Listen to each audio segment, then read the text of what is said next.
अस्सलाम वालेकुम। Welcome back to ज़िंदगी के मुद्दे। आज की वीडियो में हम बात करेंगे शादी के मुद्दे पे। इसी सिलसिले में ऑलरेडी हम एक वीडियो दे चुके हैं जिसका टॉपिक था चांद सी डॉक्टर बहू, और आज हम बात करेंगे रिश्ता हंटिंग और चाय पकौड़े पे।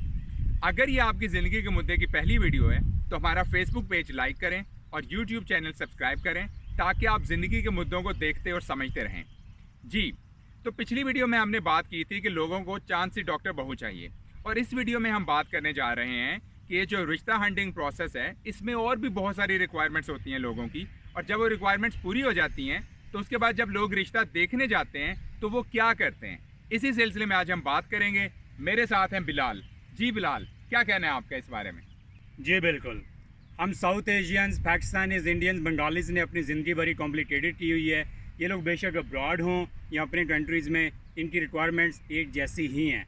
सबसे पहले तो इन्हें अपने मुल्क में रिश्ता चाहिए, फिर फर्दर अपनी स्टेट में चाहिए, पंजाबी को पंजाबी चाहिए, राजस्थानी को राजस्थानी चाहिए। उसके बाद इन्हें अपने सिटी में चाहिए ताकि फैमिलीज़ का आपस में आना जाना लगा रहे और ये सारे रस्म व रवाज चलते रहें। उसके बाद आती है रिलीजन की रिक्वायरमेंट। रिलीजन में भी इन्हें अपना सेट चाहिए। सुन्नी को सुन्नी चाहिए, अहले तशी को अहले तशी चाहिए, और ये लिस्ट बड़ी लंबी है। इसके बाद आती है कास्ट की रिक्वायरमेंट, जिसमें जट को जट चाहिए, राजपूत को राजपूत चाहिए, ब्राह्मण को ब्राह्मण चाहिए। और ये तो था पहला फेज़। दूसरे फेज़ में ये है कि लोग अपना फाइनेंशियल स्टेटस टेम्पोरेरी अपग्रेड करते हैं। छोटी गाड़ी से बड़ी गाड़ी पे शिफ्ट कर जाएंगे, नॉर्मल नेबरहुड से अच्छे नेबरहुड में शिफ्ट कर जाएंगे ताकि हमें अच्छे रिश्ते आ सकें। और इसमें यह है कि जो अंदर मिडल मैन होते हैं रिश्ता करवाने वाले, वो भी दोनों साइड्स पे बढ़ा चढ़ा के बताते हैं जो कि कल को मसाइल पैदा करते हैं। जी बिल्कुल बिलाल, इसमें यह है कि अगर तो आपके वाकई में आपके पास पैसे हैं, रिसोर्सेज हैं, और फिर आप ये कर रहे हैं तो फिर तो ठीक है।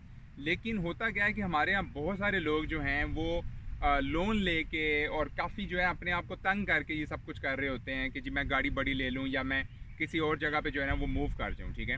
और इसी सिलसिले में ये तो आपने बात की कि पहला और दूसरा फेज़ जो है, अभी जब ये चीज़ हो जाती है, जब लोग जो हैं वो रिश्ते शॉर्टलिस्ट कर लेते हैं, फिर बात आती है जाके रिश्ता देखने की।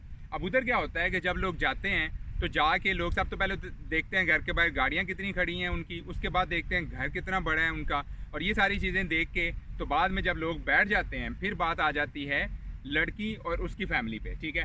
सबसे पहली बात, पकौड़े तो ऑलरेडी पड़े हुए हैं, ठीक है। अब जब लड़की चाय लेके आती है तो देखा जाता है कि जी लड़की, सबसे पहली बात जो है वो देखते हैं कि लड़की की चाल कैसी है, हिरनी जैसी चाल है कि नहीं, या मोरनी जैसी।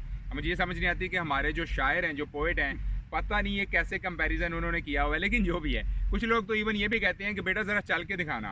भाई रिश्ता देखने आए हो कि तुम किसी मॉडलिंग शो में आए हो? क्यों तुम्हें चल के दिखाए वो यार, क्यों तुम इंसल्ट कर रहे हो किसी की? और उसके बाद ये तो बात हो गई कि सिर्फ उसकी वॉक की। उसके बाद वो देखेंगे इसके बाल कितने लंबे हैं, इसकी आंखें कितनी मोटी हैं, इसकी नाक कैसी है, इसकी हाइट कितनी है, इसका वेट कितना है, ठीक है। और अक्सर लोग ये भी कह देते हैं कि बेटा वेट थोड़ा सा आप लूज़ कर लो ना तो क्या ही बात है, ठीक है। भाई अगर वो अपने वेट में कंफर्टेबल है तो वो क्यों लूज़ कर ले वेट आपके लिए, ठीक है, सिर्फ आपके रिश्ते के लिए।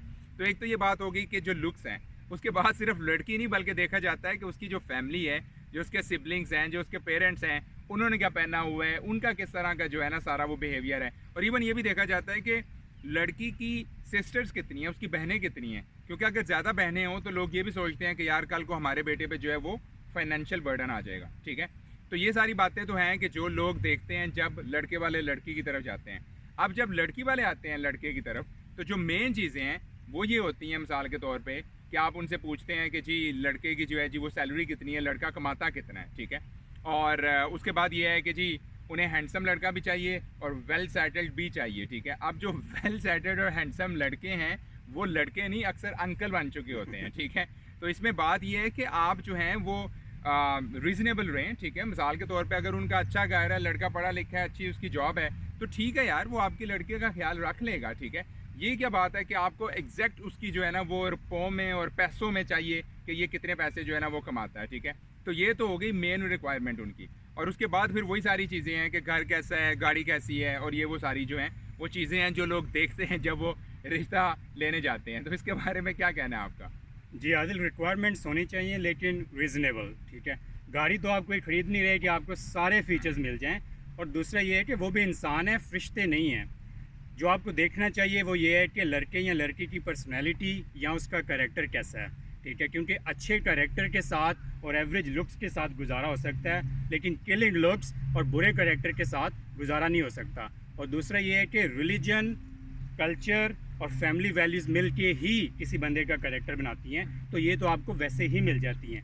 इसके बाद एक इन्वेस्टिगेशन का प्रोसेस चलता है कि स्कूल, कॉलेजेस और वर्क प्लेस पे पूछा जाता है कि लड़के या लड़की का कैरेक्टर कैसा है। तो बजाय इसके कि आप लोगों की सुनी सुनाई बातों पे यकीन करें कि जी इनके कज़न ने आज से 2 साल पहले कुछ किया था और उसकी बेस पे आप इस फैमिली को जज करें, आपको डायरेक्ट फैमिली के साथ इन टच होना चाहिए और उनके साथ टाइम स्पेंड करना चाहिए।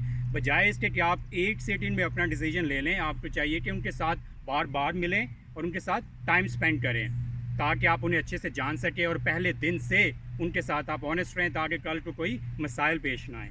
जी बिल्कुल बिलाल, ज़ाहिर है कि आप एक जो है वो लॉन्ग टर्म ज़िंदगी भर के लिए आप एक रिश्ता बनाने जा रहे हो, तो अगर आप उसकी बेस ही झूठ पे रखोगे कि आपने सिर्फ रिश्ता करवाने के लिए झूठ बोल दिए हैं, वो झूठ जब कल को सामने आएंगे तो उससे जो है वो बिल्कुल जो है ना वो मिसाइल आएंगे।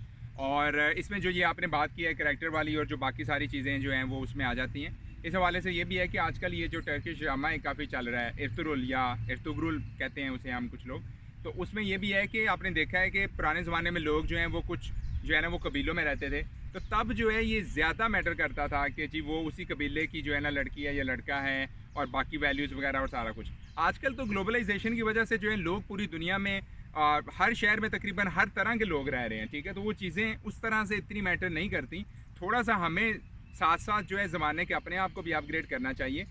अपग्रेड जो हो रहा है ज़माना, उसका सिर्फ ये मतलब नहीं टेक्नोलॉजी अपग्रेड हो रही है, आपका माइंडसेट भी अपग्रेड होना चाहिए। और ये वेस्ट में ऑलरेडी हो चुका है, ठीक है। अब ज़रूरी नहीं कि आपने वेस्ट को फॉलो करके उतनी ही जो है वो पीक पे जाके या उतनी एक्सटेंट पे जाके उसे जो है फॉलो करना है। आप देखिए आपके मुताबिक आप कितना अपग्रेड कर सकते हैं, लेकिन कुछ तो करें, बजाय इसके कि आप जो है जी वो चाय की प्याली पे जो है वो अपने बच्चों का जो है वो मुस्तकबिल जो है वो डिसाइड कर दें, ठीक है। और इसमें ये भी है कि कुछ जगहों पे अच्छा काम भी हो रहा है, सही है। मिसाल के तौर पे गिलगित में, पाकिस्तान में नॉर्दर्न एरियाज़ में क्या है कि उधर लड़के वाले जो हैं, मैंने सुना है एक दोस्त से कि वो पहले डिसाइड कर लेते हैं कि हाँ जी हमने जो है वो एक जगह पर रिश्ता लेके जाना है, और जब वो रिश्ता लेके जाते हैं तो उसके बाद जो फाइनल डिसीजन है वो लड़की वालों का होता है कि उन्होंने हाँ करनी है या ना करनी है। लेकिन ऐसा नहीं होता कि इधर भी रिश्ता ले जाओ, उधर भी ले जाओ, उधर भी ले जाओ। वो वेट करते हैं कि वहाँ से पहले हमें क्या जवाब आता है, अगर वहाँ से ना आती है फिर वो कहीं और जो है वो रिश्ता लेके जाते हैं, ठीक है।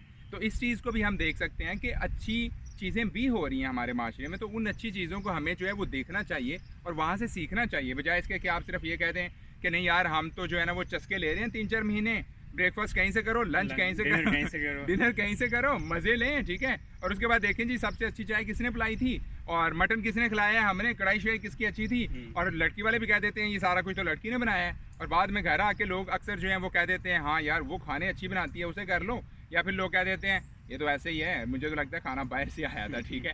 तो इन सारी चीज़ों से बाहर आएँ, ठीक है। और ये है कि जैसा बिलाल कह रहा था कि आप लड़के या लड़की के कैरेक्टर को, उसकी पर्सनैलिटी को देख के जो है रिश्ता देखें। बिल्कुल जो है वो पेरेंट्स के लिए जो है रीज़नेबल है कि आप देखते हैं कि अगली फैमिली कैसी है, उनकी फाइनेंशियल जो है वो कंडीशंस कैसी हैं, और वो देखना चाहिए बिल्कुल, लेकिन रीज़नेबल हद तक। ये नहीं कि आप जो है बिल्कुल वो डिटेल में जाके सारी चीज़ें जो है वो देखना शुरू कर दें, ठीक है जी। तो ये था आज का मुद्दा नाज़रीन, उम्मीद है कि आपको पसंद आया होगा। शादी के बाकी मुद्दों को देखने और समझने के लिए देखते रहें ज़िंदगी के मुद्दे। अपना बहुत सारा ख्याल रखें। अल्लाह हाफ़िज़।